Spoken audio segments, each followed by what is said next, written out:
Guys सबैलाई माघे सङ्क्रान्तिको शुभकामना छ है। आज चाहिँ हाम्रो सेलरोटी खाने भनेर सेलरोटी हाल्न लाग्यो।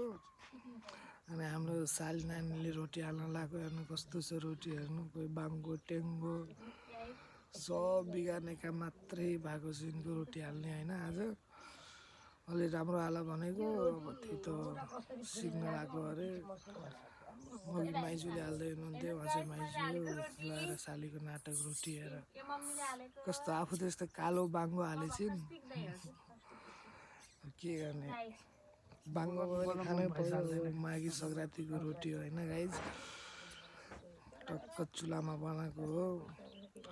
उता मासु रेडी छ, गन्जी सन्जी उसानेको छ। रोटी चाहिँ राम्रो भएन यो रोटी चाहिँ। अब खै ल हेर्नु यो रोटीको हालत हेर्नु गाइज, आफै भन्दैन यो रोटी कस्तो छ तपाईँहरू होइन। के गर्ने, अब खानालाई चाहिँ मिठो छ, हेर्नलाई चाहिँ अलिकति नराम्रो भयो यो रोटी।